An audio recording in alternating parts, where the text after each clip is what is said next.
Jail से भागने के लिए सुरंग खोदते हैं, लेकिन कुछ कैदी छत में छेद बना रहे हैं। वे हथौड़े से ठोकते और आरी से काटते हैं ताकि निशान न छूटे। गिरने वाला मलबा सावधानी से इकट्ठा करते हैं। उन्हें लगा सब कुछ अच्छे से चल रहा है, लेकिन अगले ही पल मलबे की मात्रा के कारण कोठरी गंदी थी। बड़े से छेद को देखकर कई लोग तुरंत डर गए। छेद को जल्दी बंद किया जाना चाहिए, क्योंकि नीचे जेल के गार्ड नियमित निरीक्षण कर रहे हैं। चश्मा पहने आदमी ने अपने साथियों से हमलावर अंडे लाने को कहा। जितने अधिक उतना अच्छा। वे फौरन अलग हो गए। 2 लोगों ने कमरे में ईंटों को साफ किया। एक ने रसोई में जाकर बहुत सारे अंडे ढूंढे और दूसरे ने कुछ सुंदर लड़कियों के पोस्टर मांगे। फिर चश्मे वाले आदमी ने अखबार को फाड़ा, उसमें साफ पानी डाला और उसे मसाला उसे बजरी के अवशेषों के साथ मिलाया और अंत में सभी अंडों को बाल्टी में डाल दिया। फिर उसने एक खास अनुपात के अनुसार इसे अच्छी तरह से मिलाया और फिर तैयार आटे को 4 भागों में दबाया।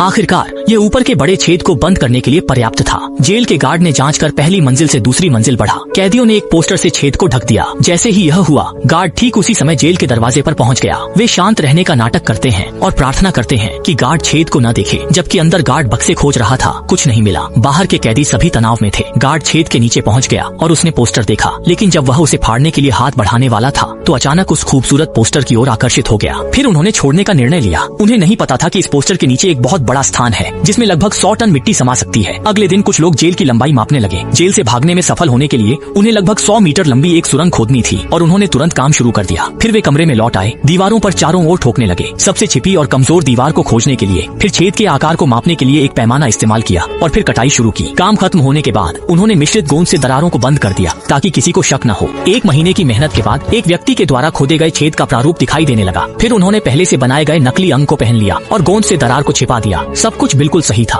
खुदाई से निकली मिट्टी को बैग में पैक किया गया और सभी को टॉप फ्लोर के फॉल्स सीलिंग में ले जाया गया। इस तरह 6 लोगों ने मिलकर काम करना शुरू किया। दिन रात सुरंग खोदते रहे, लेकिन फिर भी उनकी मेहनत के बावजूद प्रगति बहुत धीमी थी। समय 77वें दिन आया और उन्होंने मुश्किल से 2 मीटर खोदा था, जो कि 100 मीटर के लक्ष्य की तुलना में बहुत कम था। इसलिए तुरंत और लोगों की जरूरत थी। चश्माधारी आदमी ने कैदियों को इकट्ठा कर मेज हटा दी।